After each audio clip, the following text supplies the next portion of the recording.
দেশবন্ধু, রাজনীতি সহ কৃষক বন্ধু সকলের প্রতি আন্তরিক অভিনন্দন।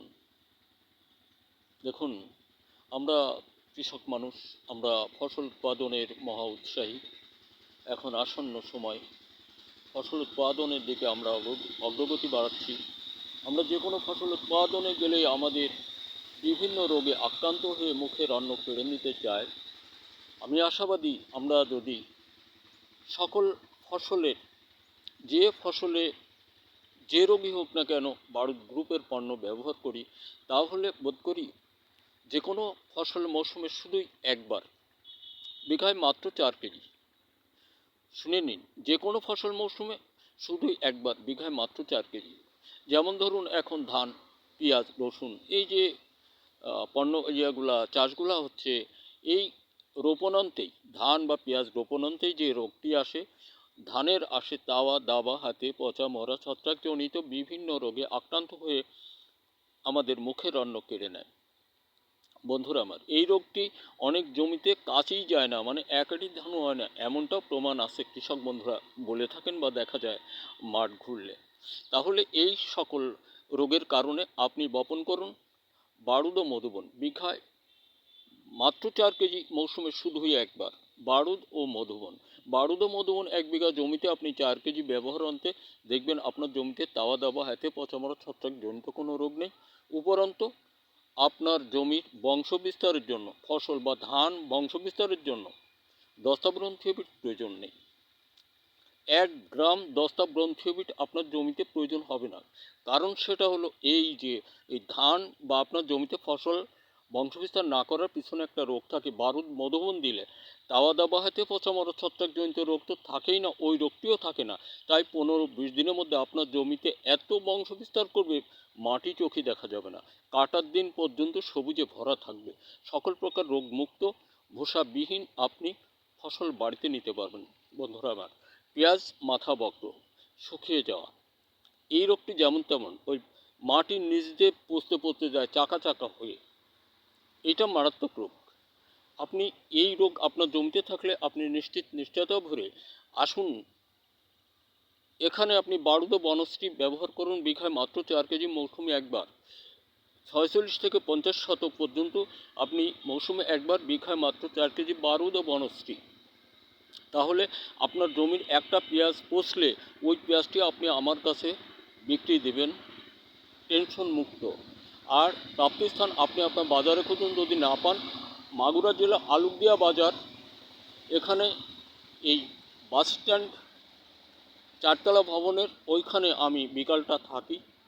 আপনি আমার সঙ্গে যোগাযোগ করুন, করে এটা নিয়ে জমিতে ব্যবহার করুন, নিশ্চয়তা করে সকল রোগমুক্ত ফসল আপনি বাড়িতে নিতে পারবেন। এমন 22টি পণ্য আমার ব্যক্তিগত গবেষণায়, এর পিছনে গাজীপুর খামারবাড়ি ওনারা যেটা দিয়েছেন আমি পেয়েছি। আমি 2টি পণ্যের প্যাকেট করতে সামর্থ্য হয়েছি এ পর্যন্ত, আর করতে পারিনি।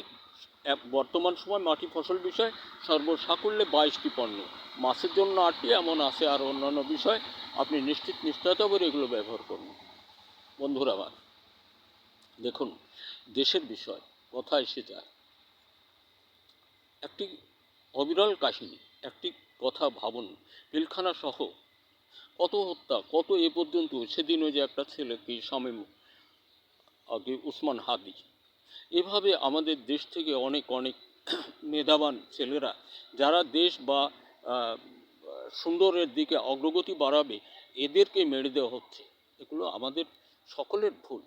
এই ভুল সিদ্ধান্তের কারণে আমি একটা এক্সাম্পলে যাব, কেউ দোষণীয় দিকে নেবেন না। দেখুন, আশ্বিন কাতি মাসে একটা সময় আসে, সারা পৃথিবীতে বোধ করি বাংলাদেশে আমরা দেখে থাকি, এটা যেখানে সেখানে কুকুর, কী কুকুর, একটা মেয়ে কুকুর আর একটা মেয়ে কুকুর কী করে, হেঁটে যাচ্ছে, এক জায়গায় একটু প্রসব করলো, একটু বাঁকা হয়ে প্রসব করলো, ওইখানে প্রসব করে একটু ঘেউ করে শব্দ হলো, আর ওর ঘ্রাণ আছে কি জানি না, যাই হোক আর কি, এখানে চতুর্দিক থেকে বেটা কুকুর এসে ওর উপরে সবাই প্রসব করতে শুরু করে, পা উঁচু করে প্রসব করার পরে আস্তে আস্তে ঘেউ করে শব্দ করে, একজনের কান নাই, মাথা নাই, ঘাড় নাই, চোখ নাই, নিজেরা গণ্ডগোল করে ওরা ধ্বংস হয়, আর ওই বিটি কুকুরটা কিন্তু ওখানে নাই। যেমন ধরুন আলুকদিয়া বাজারের উত্তর প্রান্তে একটা মোড় আছে, ওইখানে যে উনি আর একজন বেটা কুকুর পালে ওনার সঙ্গে ওনার যৌন কামনা, যাই হোক আর কি, উনি করে অনেক আনন্দের সাথে বেড়াচ্ছেন। এদিক কিন্তু 20 জনের চোখ ধার, নাক কান মুখ কিচ্ছু নাই। যদিও কথাটা অবন্তর, আজকে আমাদের বাংলাদেশের রাজনীতিবিদদের অবস্থা ঠিক এই করতেছে, যে কারণে সাধারণ মানুষের জীবন শেষ হচ্ছে। এখন ওইখানে এই মহিলা কুকুরের সংখ্যা ছিল 1, আর বেটাদের সংখ্যা ছিল 20 বা 10 বা 5, হলো গণ্ডগোল।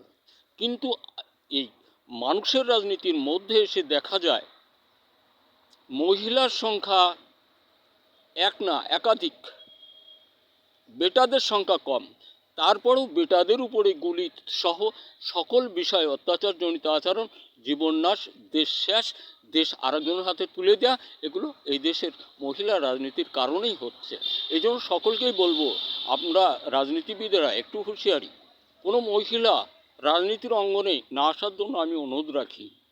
কোনো রাজনীতিবিদের দোষ দিবেন না, আমার দোষ দেন। কোনো মহিলাকে রাজনীতির অঙ্গনে না আসার জন্য আমি অনুরোধ রাখি।